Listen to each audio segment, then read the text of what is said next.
Hey there, sports fans. Welcome back. The much anticipated, long awaited return of Dinner with the Captain. And for this week and probably the next few weeks, we'll probably refer to it as Dinner with the Champ. How you doing, Champ? You called it at the beginning of the year. You're the only one was saying three-peat, so we didn't say it in the change room. Well, I think I was the only one that was allowed.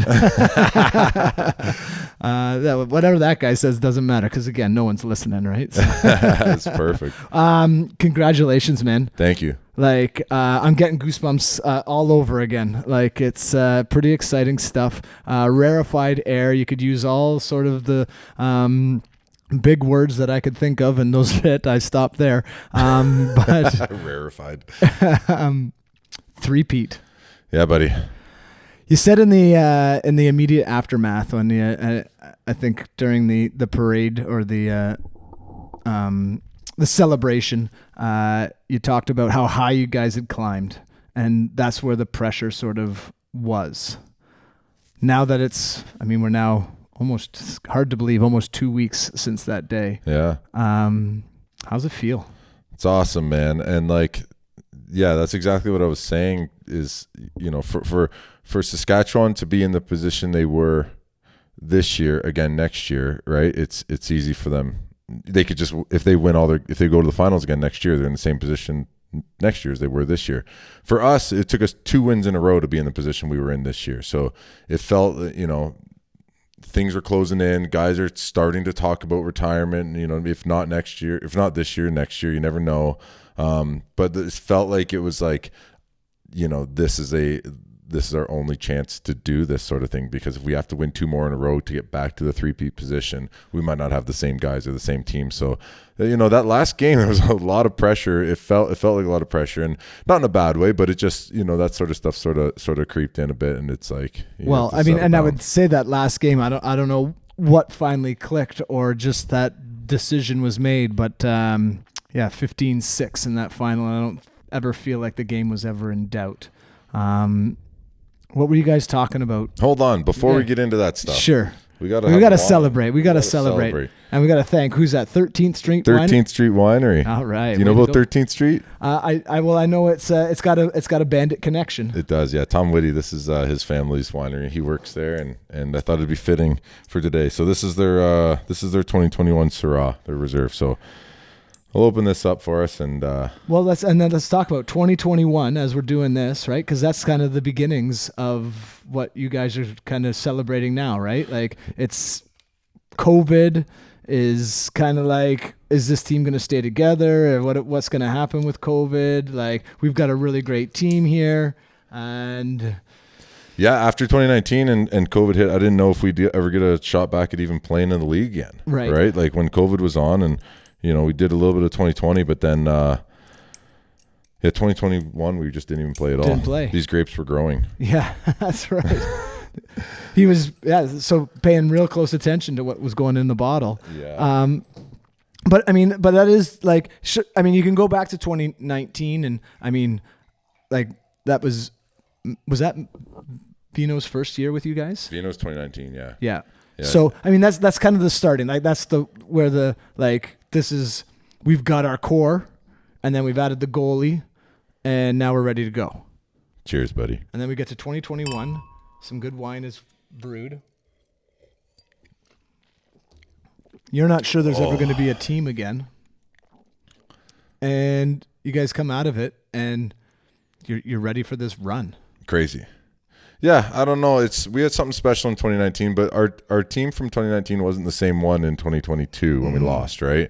I know we talk about five championships in a row, but that was a kind of a totally different team and a different mentality, right? And then that 2022 team built through COVID, kind of, it really was built in the in those dead years. That's the team that created the monster that was the last couple of years, that 2022, losing that game, and that kind of pushed us over the edge to be that much better. And fortunate enough, we saw how the season goes, man. We see these ups and downs and all over the place, and fortunate enough we were able to string 3 together, which is pretty special. And just even without winning, right? Like, you think about how everything's sort of come together, and the health of the core guys and staying healthy and not being traded, or maybe like Connor Fields, like could have been a total disruption. MVP of the league, right? Like we got rid of the MVP of the league 2 years later. Like wild. It's crazy. Right? It's craziness. And so, but that could have been something that disrupted the squad, right? When you take a guy that of that quality out, right? Like he wasn't starring for the Bandits yet, but he was ready to, clearly. And that can change things. But there was something about the chemistry of what you guys have that was, I think, goes back to that 2021 when you guys are all sitting there and guys are making a decision about futures and lives, and like, we're going to stick with this. If we come back, we're coming back, and now we're going for it. Vino said an interesting thing to me the other day after the championship. He goes, I was like, man, just talking about COVID and everything. And he goes, I think COVID created the 2024 and 5 seasons for him. He's like, if I don't take those 2 years off, I don't know if I play the last two. Not necessarily like physique wise or anything, because the guy's healthy, but he had his kids are growing up. It's life is hard too, right? So to commit all that stuff, it's kind of, you get this 2 year break not in the middle of your career, but during your career, you get a 2 year break to just like take care of family shit and just take care of yourself and just take a break from studying the game and everything like that, and really settle in. And that, I think that allowed him, his kids got a little older, they really appreciated the game a lot more, coming to them and watching, and they're understanding it, know all the guys' names.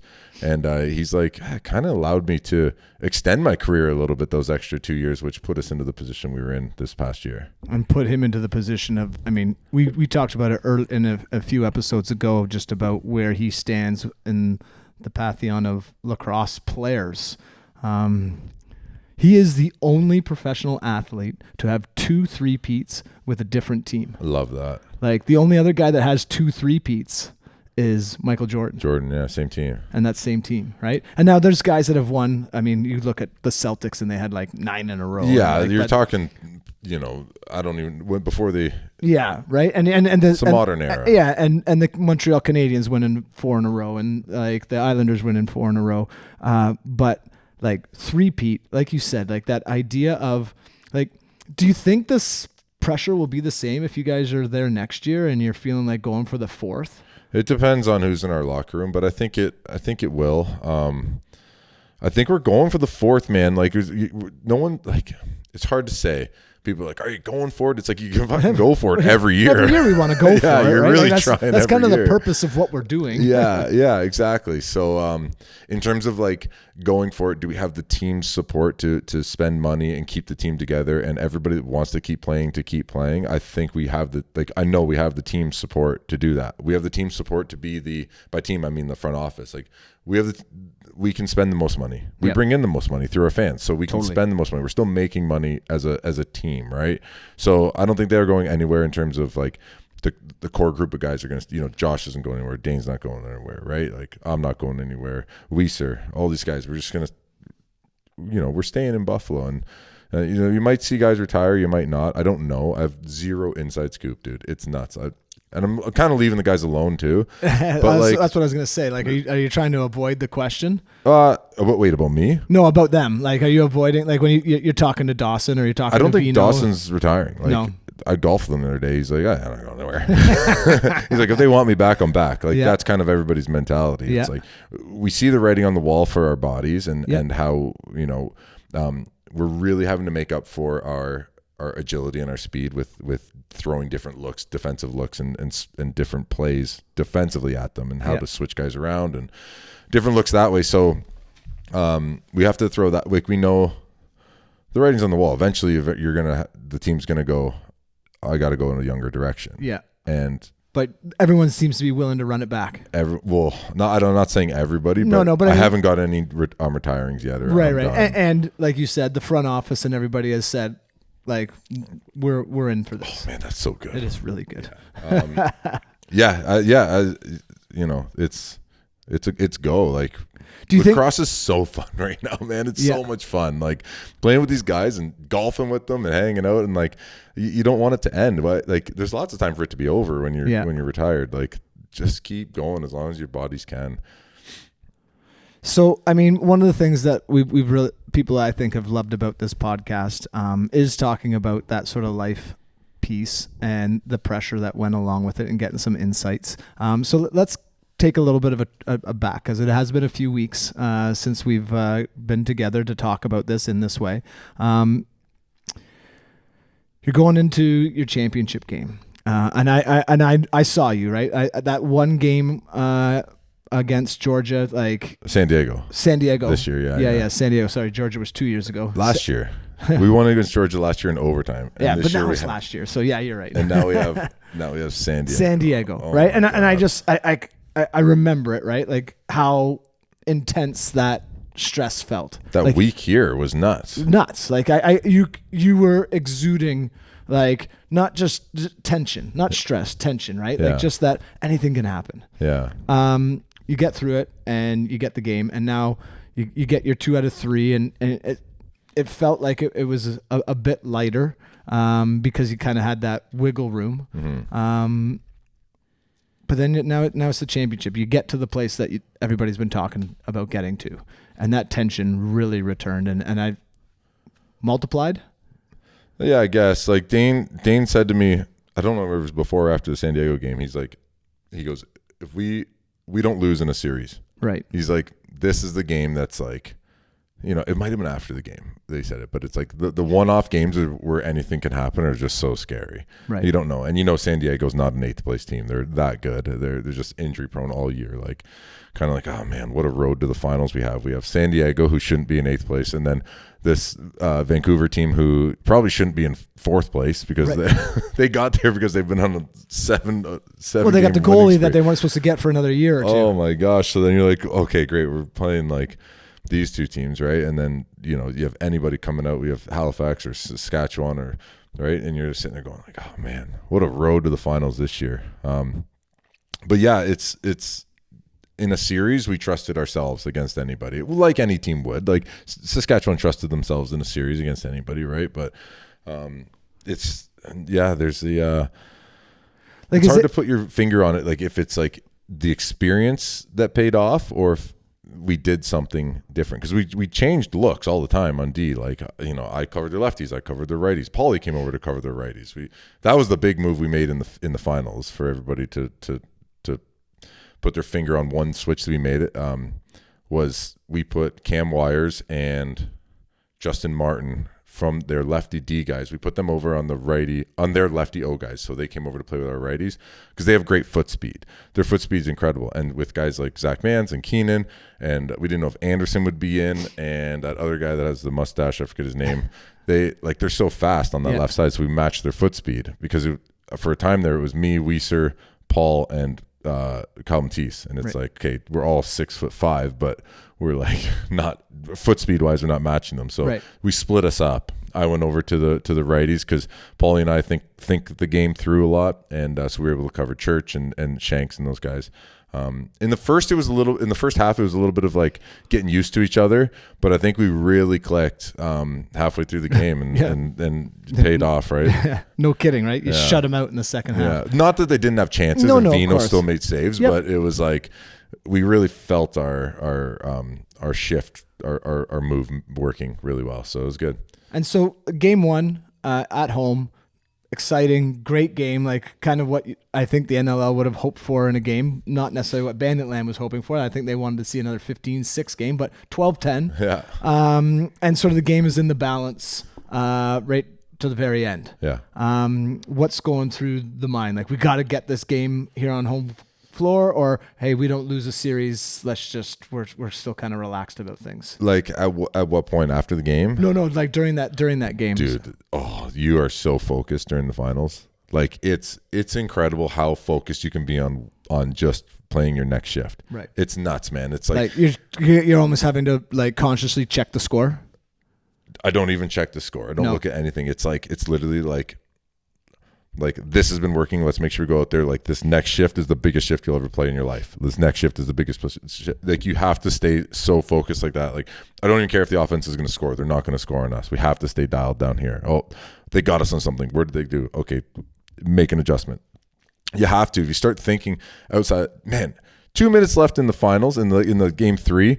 We're up like whatever, I don't know, 6-7, and we're still focused on the bench like that. We're still like okay, 2 more minutes. You got to stay focused. Like and oh man. And so is that actually being like articulated out loud, or is it just something that's happening because of the moment? I'm just not changing my demeanor. So like the way I came into the game as like I'm kind of loose, and then once warm-ups hit, it's like laser focused, right? Here we go. And we stay with that laser focus through the whole game. Even if the game is almost over, a couple seconds left, 2 minutes left, you're up by a bunch. It's like you're so nervous to make a change after when something's winning, right? Or something's working. It's funny, man, like so many little things that we do, like there's so I don't know if our team is the most superstitious team on planet Earth, but we have a goalie as our defensive coach, and we have another goalie as his like assistant. So like Chugger and Cosmo, 2 goalies, and then we have 2 goalies on the bench in Cosmo and Orleman, and then Paulie Dawson used to be a goalie, and he still kind of plays goalie out there. So we have 5 goalies, and I don't know if you know anything about goalies, but they are the most superstitious people on earth. Man, like it's so funny. The same guys are getting the same coffees at the same time. We got the way where we sit in the change room, where we sit when we go to our meetings, who speaks in the meetings, how we work. I'm like, you kind of don't want to believe it, but you don't want to be the guy that's like that calls shutout, right? And just screws everything up. So Or says three-peat. Yeah. He speaks, and then next guy, he says his thing, and then we get together and okay, then he talks and he does the countdown and he says bandits, and then okay, and then we go and we all leave in the same order. And it's like it's crazy, man. The finals, you do everything to make sure that you're so perfect. It's nuts. And is that talked about, or did it just sort of happened? You can't talk about it. Yeah, you can't it's talk like number 1 rule is don't talk about all the superstitious things you have. Yeah. It's nuts, man. And so I think that's the stuff that's going to retire guys is like the mental game of like, for me, it was like, when do I do video and how much video do I do? And what like for like the week, the days in which I was doing the video, man, it was like, I have to do it right now, and I have to do it this time, and I have to do this much, and then I'll do this much tomorrow, and then I'll do this much on my way down. And it was the same thing. And it was like really looking for an adjustment I could find that would, I was trying to look for stuff that wouldn't be like obvious, right? So like, what's a little thing that we can make an adjustment on that might work, right? So every new team we played, I tried to find a new little thing that like, hey, maybe if we do this against San Diego, it's going to work. Like they really want us to shoot on them and carry down the wall. I think we talked about this in the last pod, where it's like Berg and Hellier really want us to keep that pressure on because they want to be able to flip it to McIntosh or whoever, and they want to be able to do that. So it's like, well, what if we kind of half force them down the wall and then spin out and grab where the flip's going to be? And it really messed them up, and they couldn't make an adjustment, and we kept them to 3 with that one right at the end. So it worked. It did. It worked great. And so you take the first game. You want that, right? You come into the series, you want to win at home, and you're headed to Saskatchewan, and you're obviously wanting to win. Was there any talk of adjustments or anything headed into that game, or is it because of the short turnaround? It's like, all right, lather, rinse, repeat. We're going to do all the same. We're going to do all the same habits and everything else. All the same habits stay the same, but you have to like. I think Cloutier came out and Scanlon came in. Like you have to make the adjustments that have to be made, right? That being not a back-to-back, but a back-to-back weekend. Yeah. You know, you have to sort of go with what the best team you can put on the field, right? Yeah. At that point, Cloutier's ankle was the size of a grapefruit, and you know, he rolled it in like the first quarter of the first game. So, you know, that guy has nails to be able to play the rest of that game with basically a busted ankle. Like just played through it, and a huge shout out to Chris, man, for like the after that weekend, that whole next week was like he was 3-4 times a day doing rehab on his ankle to get it prepared for the. He didn't know if he was going to be in or Scanlon was going to be in because both of them were playing so well, but he's like, I got to do it anyways. I'm going to give myself the best opportunity to go in, and if they don't sit me, at least I've done everything I can to put myself in that position. So he did it, and his ankle looked great. He looked healthy. They went with him. They trusted him. They put him in, and he had a heck of a game. So well, he like spark, right? Huge like, spark, man. And sort of so got good. This. Yeah. So did Saskatchewan do anything different to surprise you guys in game 2? I mean, again, it's 11-10 loss. Like, it could have just as easily gone the other way. But did you see something different or something that then spurred you into like, now we know what to do? I'd be really interested to talk to Josh and Dane about if their defense changed anything. I don't know if they did, if they switched guys around or what they really were going at. But their offense just ran different plays. Mm-hmm. So like, that's kind of why they kept it. Like that first play of the very first game where they, Mans carries over the top and then they pass it behind the net and dunks it. It's like, move on, clap, move on. Like, well, and they did that in all 3 games, right? They had something drawn up. They had something drawn up on the first thing, and it's like, okay, it works once, and you get that 1-goal lead, but it's not going to work again, right? And it's like, and we actually called it the next time. We're like, oh, Mans isn't going to pass it behind the net. We called that we're going to run the same play in the third quarter, and he's not going to pass it. He's just going to carry and shoot because we figured he would want to shoot. So we called that one, and they did shoot it, but it's like. Those one-off plays are great, but systems seem to pay off in the end, right? So it's important to have both. I didn't see really an adjustment to their systems. They really did play that sweeping over top attack. They would it's called putting what's it called? Attacking an unsettled defense. Right. Like they were thriving on attacking us in an unsettled position because they knew once we got into our spots, once we got settled as the big smart old team we were really good 5-on-5, but they figured that, hey, we can attack these guys and shoot with 25 seconds on the shot clock and no one's ready because they're not used to that. Just basketball term, exactly. Attacking an unsettled defense. And they did that. So that was their sort of, I think that was their like ace of spades, like what they were going to try to beat us on. And it worked in game 2. It's not like we didn't see it coming. It's hard to stop. Carry, attack, and shoot. Just got to be ready. And so why didn't it work in game 3? Did you was that you guys stepping your game up, or to me, to continuously be attacking an unsettled defense takes an enormous amount of energy.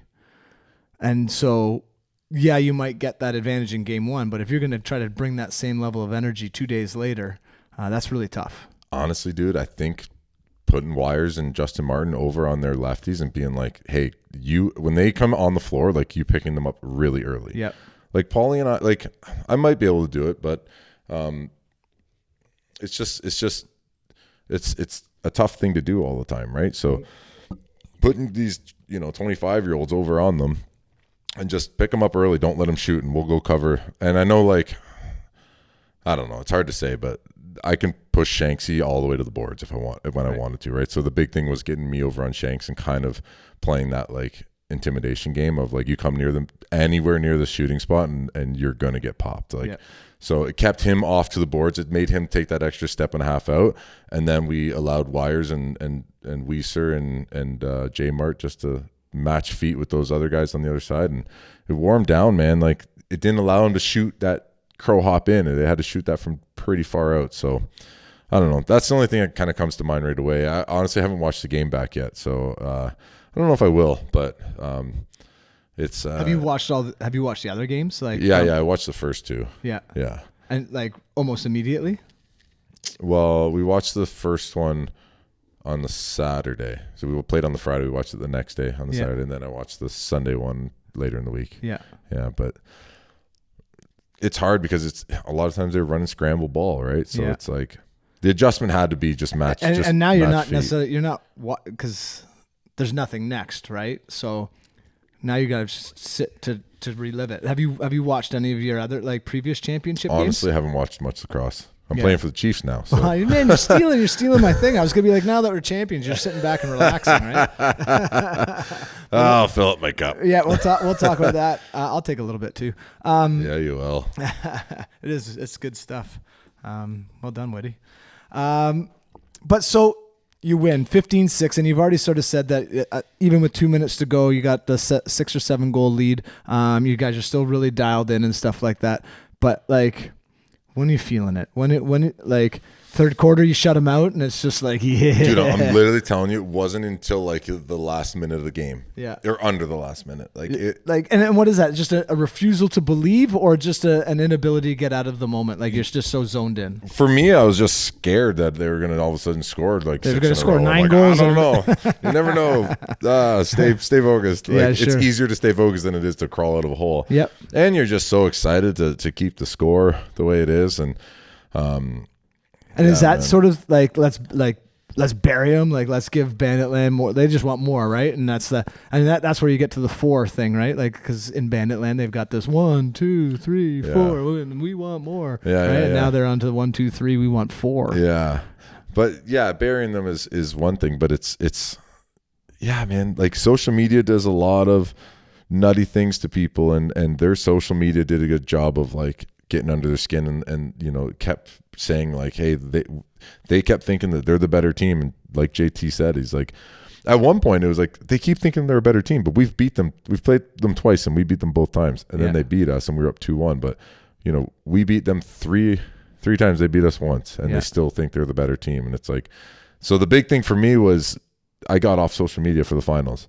I was like, I can't handle this. I just I got off social, and we didn't do the pod, and it was like I need to just not see that stuff because I get so frustrated, and you start believing things and hearing stuff, and it was like, get this out of my head. I just need to focus on what I need to do. I need to work out, I need to run, I need to stretch, I need to drink water, do video, not break down at school because all I want to do is be playing lacrosse, and these days are getting longer and longer. And so you got there, like, as you said, post game, it was like this sense of like you've climbed so high. Like, I know you're elated, but relieved? Relieved is a great word. It felt, when we won, I was like, thank God. Yeah. Like, it was like, I don't know if I could look Vino in I want to have a long life with Vino. Yeah. I don't know if I could look him in the eye if we let him down. Yeah, sure. and I think he feels the same way, where it's like, just got to play good. Yeah. Give ourselves a chance. And yeah, so it is kind of relieving. It's like, man, like we did it. We got the 3-peat. And you want to go for the 4-peat, but it's like, it's not, it doesn't seem like it's priority number 1 in my head. Whereas after 2, it was like, 3. Well, and I think, again, that's that maybe media side of things, right? 3-peat sort of rolls off the tongue a little bit more than a 4-peat, right? And again, maybe just because it's so rare, and we've been around for 3-peats, so it's still something that you can kind of get behind. Yeah. Nobody's done 4 in a row in generations. Right? Exactly. So all the way back to the Celtics. Yeah. So when do you allow yourself to like enjoy the moment? Like, is it happening right away? It is. It's it happens with the celebration and everything. But our group chat right now is starting to talk about what the rings are going to look like and what we're going to do for getting back together. And we want to do a dinner. We want to do some golf stuff. Like, there's going to be chunks of time where we get together over the summer as a group, which will be sweet. We're going to hopefully go to 13th Street Winery as a group, and Woody will put on a little, get some wine up for the boys, and maybe stay over there for the night.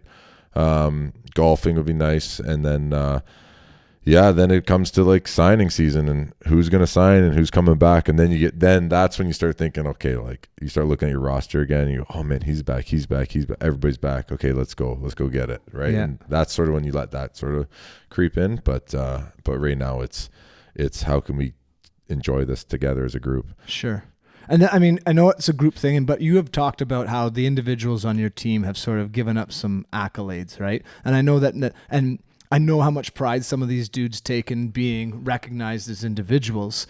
Was that part of, because as the playoffs are going on and you're seeing these accolades being like on Saskatchewan, on Rochester, on other teams, Vancouver, right? And it's like, They released the first team, and I would prefer them to do like an offensive defensive kind of thing, like here's as opposed to our 5, but not a lot of bandits. Yeah. Was that part of like a little bit of the motivation? Like, okay, fine, you don't want to recognize us. Maybe we are too good of a team to have an individual stand out. So let's go prove what a great team we are. I would love to think that that's it. Like, for some of us it is, I think, especially our defense, where we're so spread out and we just do things as a unit so much that it's like, you know, we're not going to get talked about really for that defensive player of the year. Just the style we play, the how we are, it's like we won't even be in the talk for that, right? But it, you know, it goes to show you that it's working. Yep. Right. But okay, so a guy like Josh. So right? That's where I was going to go. Yeah. Josh is like, I don't know how it went with him, but he, like, I don't understand. Like, I don't know. I don't want to rip on him too much, but I don't understand why offensive player of the year isn't just the person with the most goals. Right. Like, how is it not the just guy, do that? The guy with the most goals. Yeah. Like, what's the one in hockey? Richard or the Richard. Yeah, it's like they just give it to Art Ross. Art Ross. Yeah. Give most it to points. Give it to the Richard, guy with the most points. Goals. Yeah, right. most points, most goals. Here you go. And it makes it objective instead of subjective. As soon as it's subjective, then you start going like, "Oh, I got the most goals and the most points, and I led that's the where league I think all MVP year." can always be subjective, right? MVP can be subjective, but like offensive player of the year, like shouldn't really be all that subjective. Yeah, right? I don't. Like, I don't. Goalie of the year, like who's got the best? Who's got the most games with the best save percentage? Yeah. Like, right? What are we doing? Yeah. But it did seem to me that. And maybe there was some injuries and whatever, but Josh sort of didn't play up to his level in those first couple of games, and then game 3. And I don't know if you guys felt it on the bench, but the people watching it in my house noticed this. And I mean, we've got lacrosse people in my house, but we also have non-lacrosse people in my house that are watching this. And when they saw Josh go to the net and score, I'm getting goosebumps, and score the goal that he did for his first goal. Around Messenger. Yeah. And just nobody can stop me physically. It was almost, to me, it was like, that was the statement of, I got chills, man. Yeah, man, I'm the best at doing this. Yes. And I'm just going to do it and you can't stop me. Yes. Your best is not good enough against my best. Yes. Was that noticed in the game? 1,000,000%, dude. Like 1,000,000%. Josh has had the best defenseman on every team that we've played in playoffs for 5 years. Shadowing him. For 5 years. Dude, so think about this. He just had Rubish and not Ty Logan, but Rubish and I don't remember his name, Logan, 91 for San Diego. Yep. Just smothering him. And then he gets Dilks and Mitski and Beers just smothering him the whole time in that. And then he gets Messenger and he gets Hosick and he gets these guys. Finally, it's not finally, but like it seemed like he just had enough. Yeah. And he's like, it really did. Like they like, is he angry? He got angry, dude. And it's not just the accolades, but it's also just like, and maybe that's it, is the frustration of, here's this guy that's taking away the best defenseman from the other team so that his other guys can go, and it's not not being recognized of the importance of what that is. Yeah. And then just being like, okay, well, you guys don't want to recognize the good things that I'm doing. I'm just going to go around you anyways. Like literally, we talked about, it looked like he was on skates and everybody else was standing still for a minute. Yeah. Right. Like there's some good goal scorers in the league. You got to give your kudos to Fieldsy and you know, Jeff Teat and all these guys. But like, no doubt in my mind, Josh is still the best goal scorer in this game. Well, you need a goal in lacrosse, give the ball to Josh. Like, and again, we talked about this way back in one of our first ones when I said I would put lacrosse players up against any other athlete in a sport, right? The way that you have to move and the physicality of the game and stuff like that. Like, maybe, Fields is scoring tons of goals and Teat scores really, but like when it comes down to like the pure athleticism of what he can do to score goals, like the only guy that I can think of, Chase Frazier, is kind of next in that. Like, in terms of athleticism, right? He scores like, crazy goals. Chase, I don't score ugly goals. Frazier, I know, really.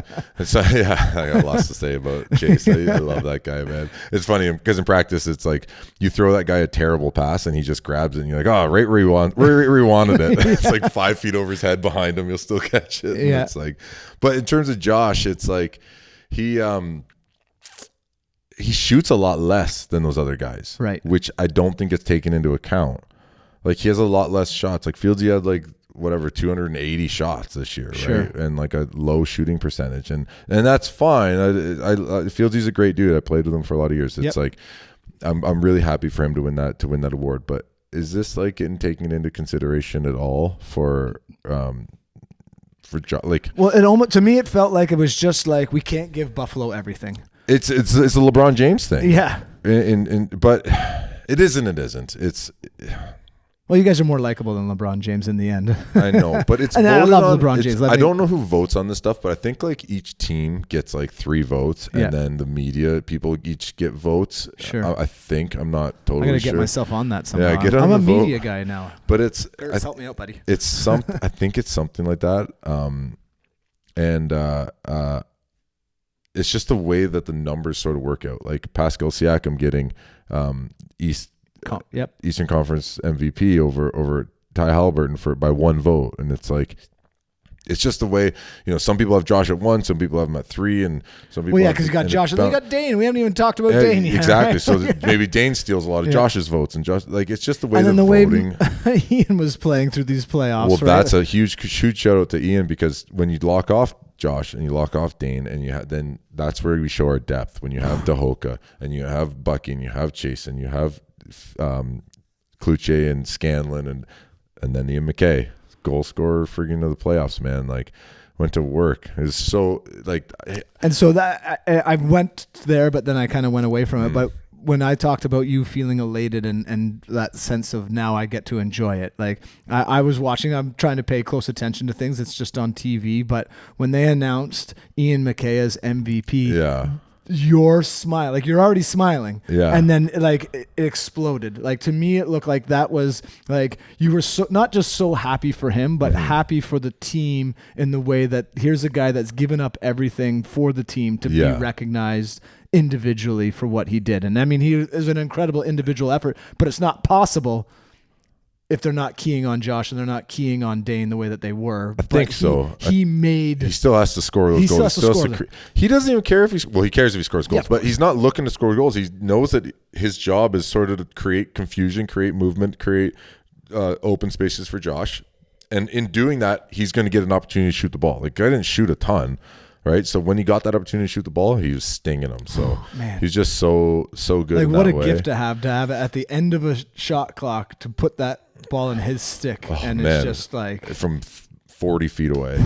Adios. But he, like, again, back to my smile when he got that, was I was thinking in my head, I was like, if this is a playoff MVP, like this might go to Vino. Right. I was like, this could be Vino, and this might be like, it's kind of like the last thing on his resume, the things that he doesn't have. I'm like, man, this might be incredible to get it to Vino.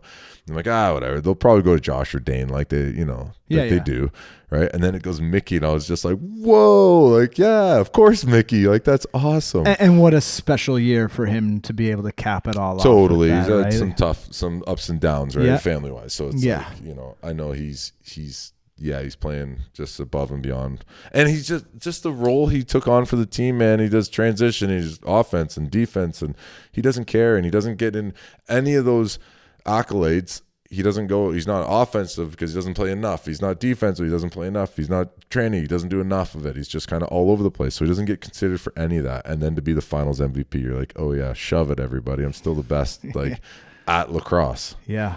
Right, so when it counts, so that's good. But it's funny, right? Because you look, you're like, oh, Saskatchewan coach of the year, like, oh, they got a better coach than us. Oh, goalie of the year. Oh, they got a better goalie than us. Defensive player of the year. Oh, they got better D than us. And you're like, oh, are they just like better than us? Right? Guess not. Cheers, buddy. And so there it is. Oh my God, that was perfect. That was so funny. And so now we're celebrating. You're getting to celebrate with Banditland. Talk to us a little bit about after the game. You got Jackie got down on the floor, but you got family, friends. We got. Yes, Sean Carr. Shout out to Sean Carr. I got to talk to him. It was so neat, man. Oh yeah, Jackie FaceTime. Yeah. We talked to him. Yeah, he 3D printed the dinner with the captain lights, and yeah, we got to get that thing mounted in here somewhere. But for now, hopefully it's crooked and bothering everybody. Next to the buffalo skull we got over here. That's something that's got to get onto the podcast someday. Maybe we'll do the next one on that around side. The table. That'd be sick, it would be pretty sick. So we've got this beautifully gifted to Ross Lake College a buffalo skull that's got some tremendous meaning and healing power, and so it's sitting next to us right now, and that's pretty cool. But like to have this, you're celebrating. Take us through it. Like it's the third time. Is it's kind of third times? And man, we've done this before. No, yeah. Honestly, like you're hugging and kissing everybody. You're just so happy that you did it, and then the ceremony stuff starts, and it's so funny because as the ceremony starts, you're also like feeling overwhelming of like you just played the most intense game of the year. Like I'm like I need a Gatorade or something. Like you're so drained too at the same time, right? And you're so sweaty, and your equipment's falling off you, but you're so happy, and you've been hugging everybody, and then the trophy comes out, and it's just like. Yeah, like we know the routine now, right? And I knew how it felt, so I went for the one-handed throw up like that. Like so good. Hopefully, I liked it. I did the two-hand on the other one, just like kind of Stanley Cup. But I'm like, this isn't the Stanley Cup. This is our cup. This is Champions Cup. So I did the one-handed like sort of power move like that, and yeah, I don't know. And all the confetti came down, and you pass it off, and you just hugging people. But like in the moment, are you like you're obviously excited that you've won the championship? In that moment, are you excited that you've three-peated? Yeah. Are you excited that you guys are now the 7th championship in franchise history, and that's like this is a franchise thing? I didn't even think about that until somebody announced it, and I was like, "Whoa, cool!" Like I loved hearing that. I was like, "That's wicked." It's not necessarily like overly exciting, like when Chase scores a goal and you're like all jacked up. It's like almost relief of like we did it. Like we made it. I can breathe for a second. Like, give me that trophy. Like let's go hug my wife. Like and then so that everything in the arena is done, and now you get back and you're trying to probably get a bunch of fluids into you. That's not champagne and beer for a few minutes, and then you get to do kind of the champagne and beer routine, and they bring everybody together. But then you head on out and you paint Buffalo orange. Yeah. It's big shout out to Cobblestone. They always host us, and they host us after every game, and they're just so generous. Daryl's there. Daryl, the owner, is just so great. And but man, it was packed. Like it was sardine can packed. Like you walk in and you're like, oh my god, I'm shoulder to shoulder with 5 people right now. Like it was so. And neat. Are those people like everybody in there? They're recognizing you, dude. It's fans. It is Banditland left the like it's spilling out into the seats, into the streets. Like I don't know. It was a bit crazy. There was like burnouts happening on the streets. Like it was nuts. It was like there was like racing going on, and it was crazy. But yeah, like Cobblestone is sweet, man. It's just such our bar. It's just it's our bar. So we went there for a bit. Daryl gifted us with some beautiful champagne and that like Ace of Spades champagne or whatever. And then, and then we went, took the cup to, where did we go next? I don't remember. Oh, we went to 500 Pearl. We went up to the rooftop bar, and then they put on a big thing for us. And that's where you see like those videos of like, hey, baby, singing along. That was all on the rooftop. And then we took it downtown after that. And like everywhere you're going that night, everybody is fully cognizant and aware of what's going down. Like it's mostly like we got a couple Bills guys with us. There's like other guys sort of hanging around. It's cool. Sabres guys trying to live off. No Sabres guys. No Sabre guys. They're already golfing. Dude, we get along with the Bills like this, and like we don't even see the Sabres. But so we go, and it's so funny, man. We get there and like the bars are just so excited we're there, and just here's cases of beers coming out onto it's all just free. Just go to work. We'll figure it out. Yeah, exactly. The guy that we're charging $6 a beer is going to pay for your beers down the road. Scott Loeffler, big shout out Scott Loeffler. Here's the credit card, slap it down, and and then the cases of beer come out, and then drink all their beer, and then move on to the next party. And so honestly though, like a huge shout out to Scott for stuff like that. Like when it comes down to doing anything for the team, like he's not afraid to just work that budget. Like again, we make a lot of money, and and he works it in there, but he's also not afraid to just make sure that we're able to celebrate these championships well. Enjoy it, right? Like again, it's one of those things that, and not just in sports, but like anybody, when you're feeling appreciated, you just kind of give a little bit more, right? Oh man, the first class tickets. Flying to Saskatchewan, flying to Vancouver. But so what was interesting, again, and people kind of lamented, it was a Sunday afternoon game. So you guys are hitting the town at like what, like 7:30? No, Saturday. Saturday afternoon. 4:30. Saturday afternoon. 4:30, Sorry, Saturday yeah. afternoon. Yeah. Imagine Sunday. Oh my goodness. Yeah. But oh, dude, I forgot about that.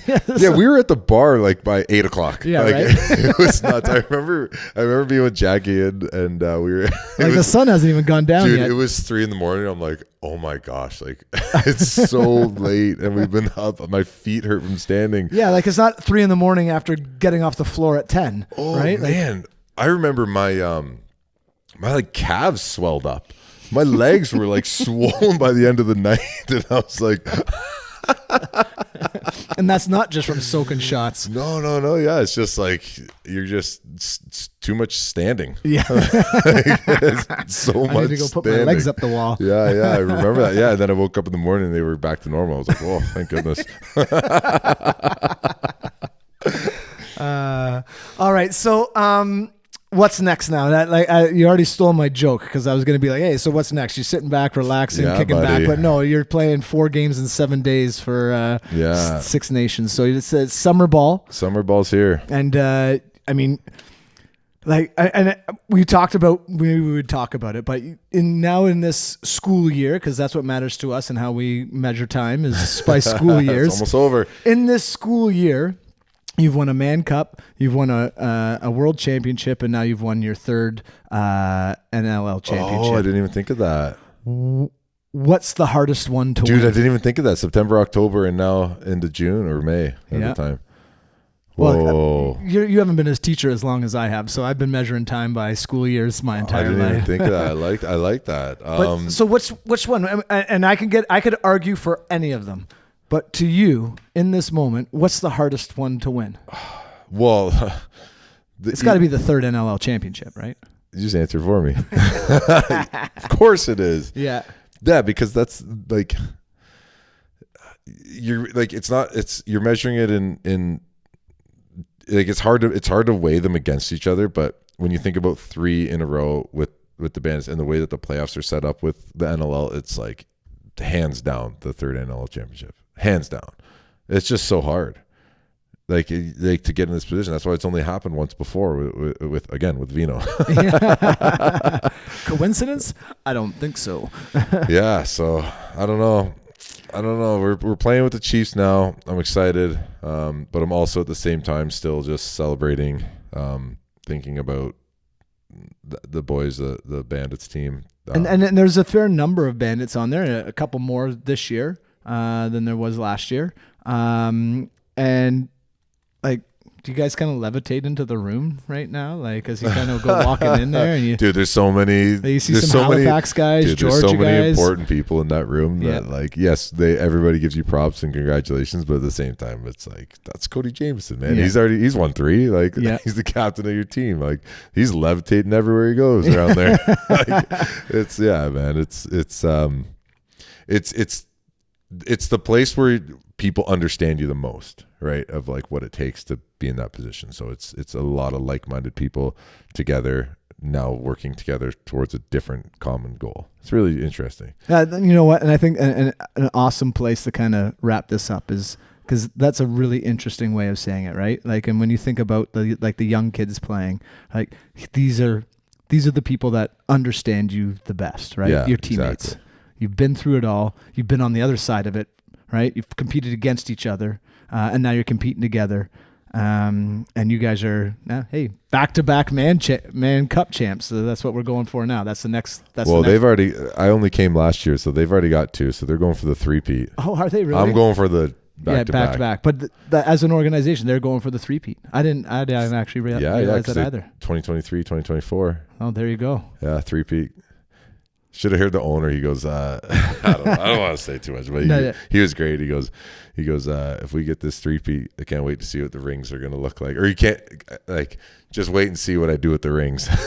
I'm like, oh my goodness. Well, that's pretty good, man. Well, It's been an incredible run for you, Steve Priolo, and I'm honored that I get to sit next to you and talk a little lacrosse and get to celebrate with you and get you to relive swollen calves and big bruises and big smiles, as you say, and that's pretty awesome. Well, congratulations, Captain. Looking forward to next week's podcast. Yeah, buddy. All right. Cheers. That was a beauty. Awesome. How long do you think that was? 40 minutes. 40? I'm going 45. 50. Oh, Lord.